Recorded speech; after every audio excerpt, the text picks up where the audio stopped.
you had to have a convoy now because of the Japanese submarine threat. And so we had to wait.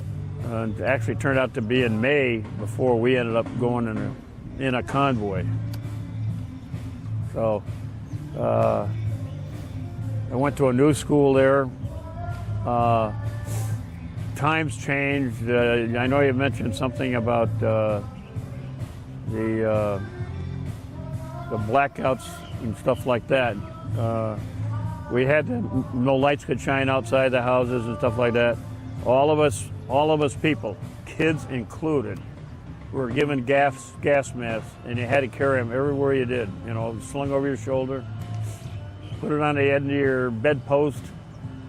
When you went to school, you carried them with you, and they used to have a set of fire drills with air raid drills, and you'd run out of the school, and you had a certain trench that they dug up the playground, and they had trenches in there, and I don't know, you'd put them in once you jumped in, or put on your gas mask while you were running or something, but we had to do that, and that was a regular routine there.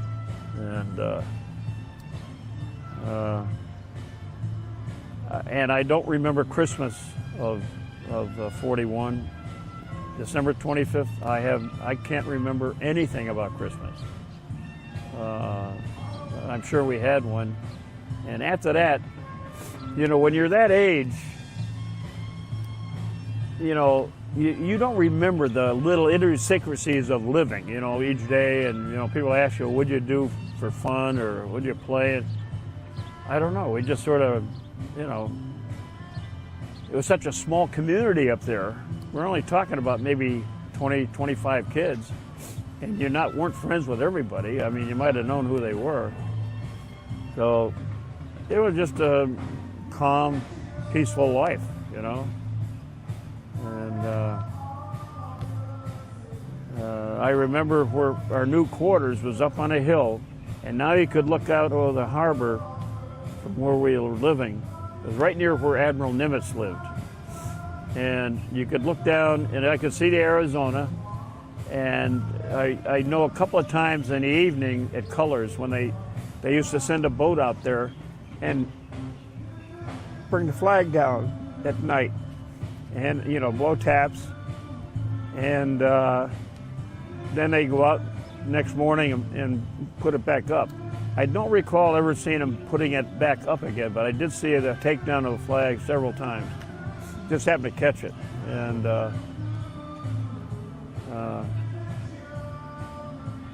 after that, really, then it was when we ended up finally getting a ship over.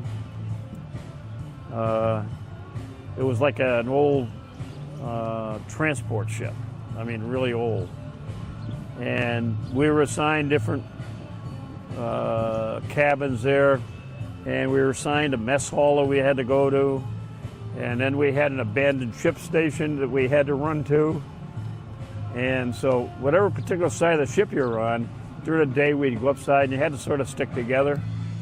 And there were gun turrets on the ship, and during a cruise back to San Francisco, you got sort of watching one gun crew shooting. They let up black weather balloons, and then they'd take target practice. And so different groups, we picked our turrets and sort of bet on who was going to win. So that was one of the little games that you develop. But then after that, it's the United States and a whole new life. And I know when the news over here in the United States was no news. You know, you didn't want to.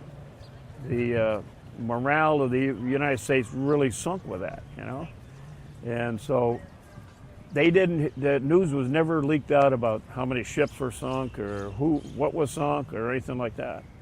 And so when I got back to the States, you get in class, a new class or whatever. So I'm saying it was, we went from Massachusetts. You know, my father got stationed in Rhode Island. He was one of the beginning commanders of the Seabees that were World War II famous.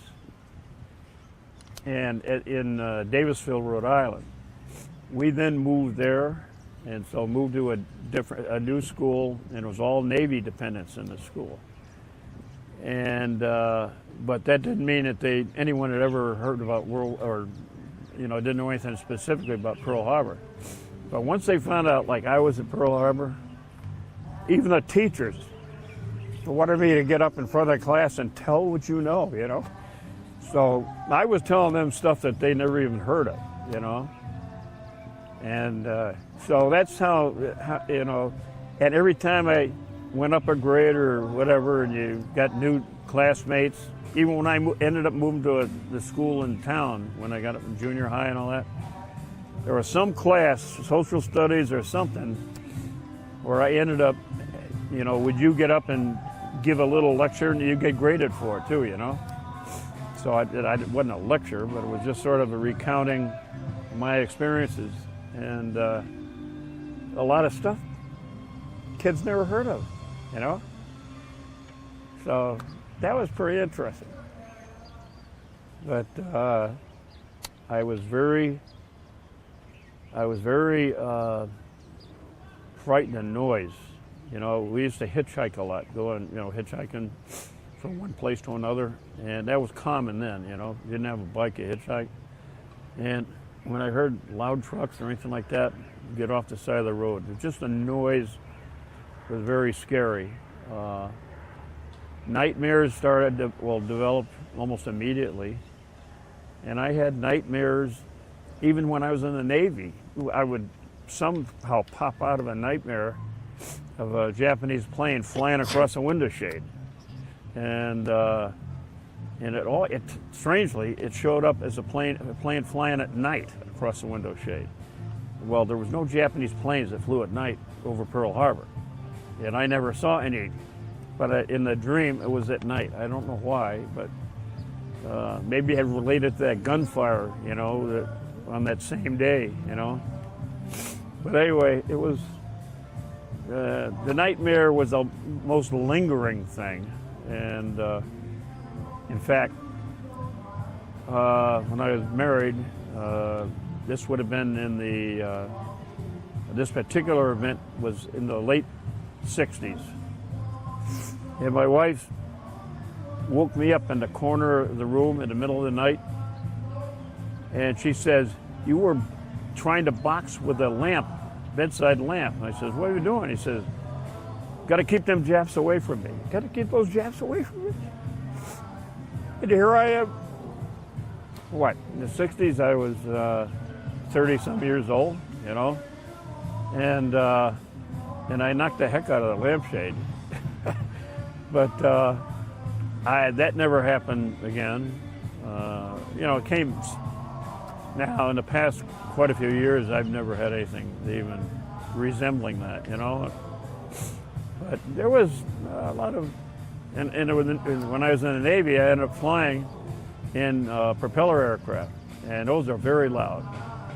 That didn't seem to bother me.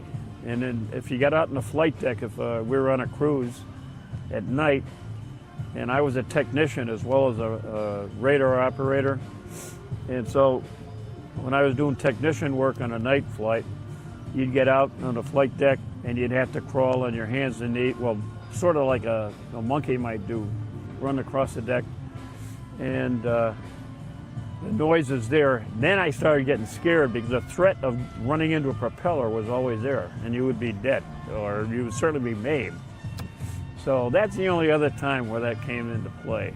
So, but since then, nothing. So basically after that, I was talked into, in the 70s, when I moved to the town I live in now, "Hey, have you ever thought about talking to high school kids?" And I said, "No, not really. Would you be interested?" I said, "Yeah, I think so. Let me think about it." So I started my career as started with high school, went down to grammar school, to civic organizations, you know, and do comebacks too. They had me a couple of years later, and so And I got a lot of press too, but that wasn't, I didn't really care about that. The first one was sort of exciting. You have your face in a paper, you know, and on TV. But then most recently, I went to Maine from where I live. It's quite a hike. And for my youngest brother, the youngest daughter, is a school teacher in Maine. And my brother lives in Virginia Beach. He's a retired general, by the way, in the Air Force. And so he talked to her. He says, hey, you want someone to do a little history for you? Call Uncle Tom. And I know he'd love to do it. And so I got a call from Suzanne, and she laid it on me. And I said, whereabouts, Suzanne? She says, up in Bath, Maine. I said, well, that's where they made ships for the Navy, too, you know. That's where submarines being built. And so, anyway, I said, I haven't done this in about 5 years now. I said, you know, I'm not sure, but I do still have my overhead slides. I went up there, did 2 one-hour or so talks to seniors up there. So I adjust my presentation to the type of audience I have, and little light on the history part, more of personal experience. That's what they want to hear. So anyway, that's she videotaped it, and my brother made copies and mailed them to the family and stuff like that, and they all critiqued it. They thought it was good. I saw it. I thought it was. I'm slipping. So I don't move so well anymore. But so anyway, I think I made an impression on people. And when I got, this is most like an ending, but a unique thing happened in 1966. 1966, I got a call from my mother. She was living in Rhode Island, and I was up in Massachusetts. And she says, Tom, could you come down and help? I'm going to move to a small apartment now. And we still have some old chests in the cellar that are from Pearl Harbor. And I'm not sure they've been opened or what. And we go through them and get rid of stuff. So I went down. So I went up there with my wife, or down there with my wife, and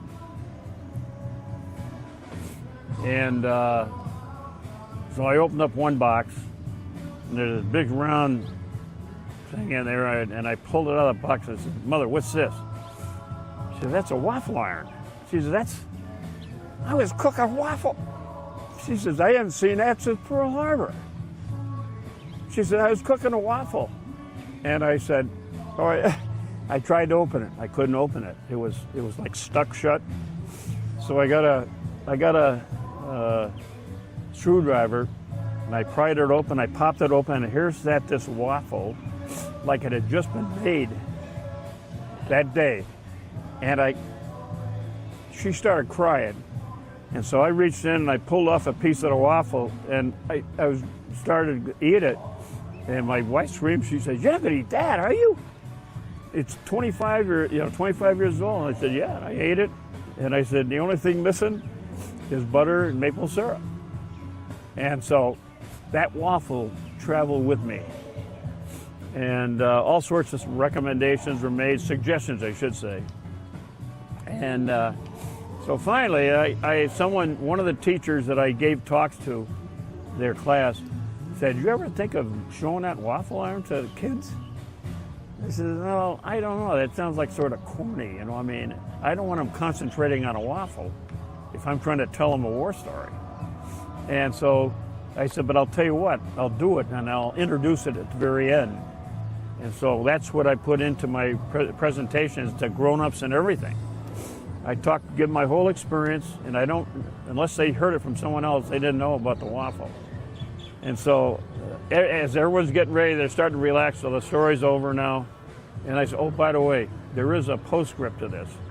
So I pull the bag out, put the bag on the table or whatever I'm using to present, pull out the waffle iron, and told them the story of the waffle iron. And the they're amazed. And so I'll let them come up and touch it. I used to, now I can't. It's almost black, and it's pieces of iron almost, you know. But anyway,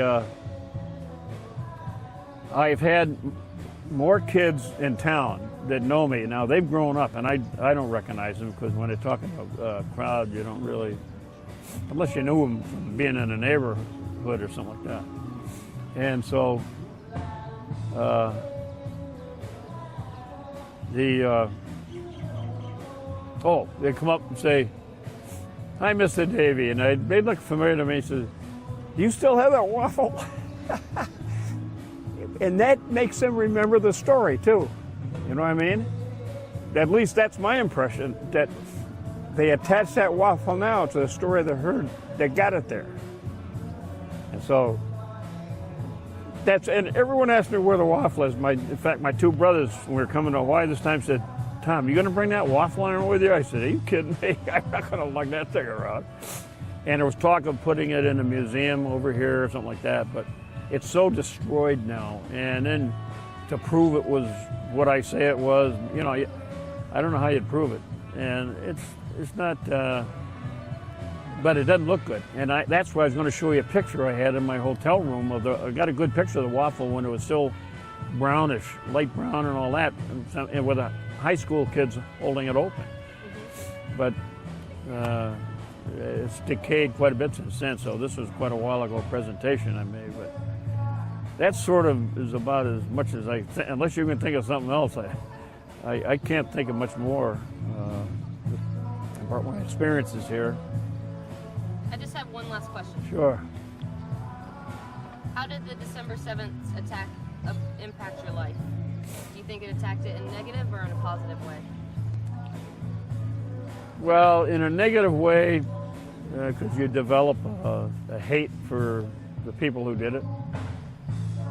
And after you get over the hate part of it, you just don't like them as much, you know. In other words, when I see I'm saying Japanese people, you know, I can be friendly with them and stuff like that, but it's that, you know, whenever I see one, I always automatically think of Pearl Harbor, you know, but I don't have that hate that I had. So that was one of the bad things about it. The nightmares that I explained to you was a result of that. And, but as far, and then of course, when I got to be like before World War II ended, 45, most of the kids my age, we wished we were old enough to be in the war. I mean, it was every kid my age, every guy, wish they were old enough to be in the war. And you don't feel that, I don't know if they do it nowadays, where the kids feel that way, you know, with Afghanistan and Iraq and all this stuff. Whether there's kids that really want to, I mean, you can't, the whole psyche of the newer generation is just different. But back then, you know, we're just living on radios, you know, there was radios, newspapers maybe, but outside games all the time. There was no inside games. So anyway, that's about, I can't think of anything dramatic, how it impacted my life. You know, being a kid, probably if I was a little bit older, I might have had more of a, I don't know. It was a very scary experience though. I mean, you're never too young to be scared. And that goes with you. Like the noise factor, that hearing trucks coming down the road and sort of move out of the way. And 4th of July, I think of Pearl Harbor every time I go to a 4th of July thing. You know, the fireworks was something like that, you know what I mean, in a way. But now maybe you might ask someone else, do you notice the difference between him when he was before and after? Like one of my brothers, they might have a comment or something, I don't know. Do you have any other questions to add? No? Anything else to add? I think I spilled it out. I think you did a fantastic job, and I appreciate it very much. Well, thank you.